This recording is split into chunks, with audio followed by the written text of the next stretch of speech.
Only like what happened for me last 5 years, I saw two things. Number one, veterans are coming to startups. Like I've seen these bankers or any like retail giants, people actually coming to startups and joining early teams of the startup, which is not a big company. And they're not joining because of money actually. It's very secondary for them. When I spoke with them, because they also say that they are not going to be able to pay me, or neither I want to get paid that much. I'm here to learn and see the next wave of India. And there's another way around. In VCs also, we see some founders who've executed their company very well. They end up joining as a partner or a senior level of VP in the company. So this cross-functioning has increased a lot, which was not there before Corona, I believe. After Corona, I have seen this a lot.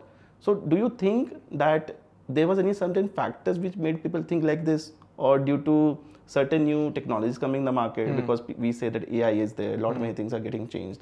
So it is due to that or certain other things? I think it's a little bit about motivation, right?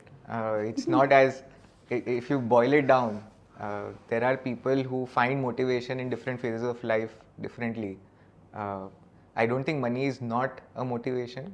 You are just waiting for it, and there's a purpose behind it. So, the purpose is oftentimes, hopefully, is ahead of motivation or to make money. But if you are aligned to a purpose, and if you see that there is an opportunity, and if you believe that you can execute on that opportunity by coming outside an institution and being an entrepreneur yourself, then that's a playbook that most people have actually seen successfully. So I wouldn't say in the last sort of Corona period, always there is, as India macro grows, GDP grows, more founders come in, more venture folks or investors also want to invest in these founders who are trying to build new companies, right? So as ecosystem matures, you always see higher velocity of entrepreneurship, and hopefully that continues for us to survive. But the pattern recognition is a little bit about, hey, are there operators who are seasoned or believe that they can actually execute and have that vision and learning ambition to be able to build a team around them?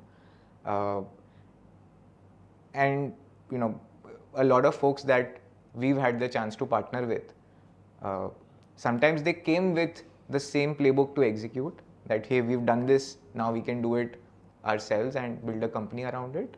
Sometimes they also enter into sort of uncharted territories, but they have some execution skill set. They have worked with people, and sometimes they're founders who are just really young, but they have novel ideas and they have the appetite to take that risk very early in their career.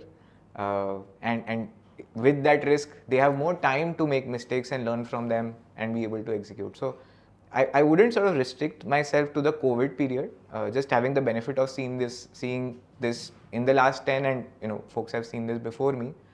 But operators turning founders, founders who are successful coming into our industry as investors, it's benefiting everybody. Because now you know how to look at some founders. Exactly.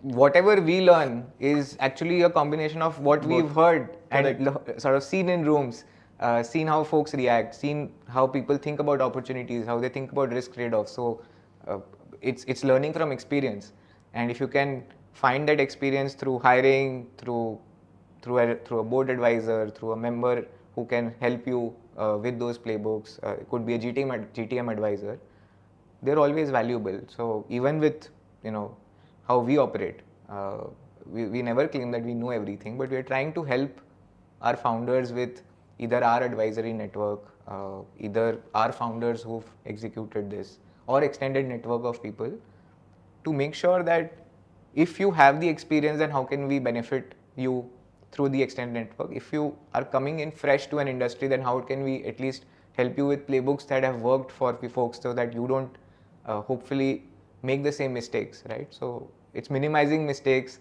taking balanced risk calls, but also believing in the idea yourself that hey, if this works, then we can be really successful at it.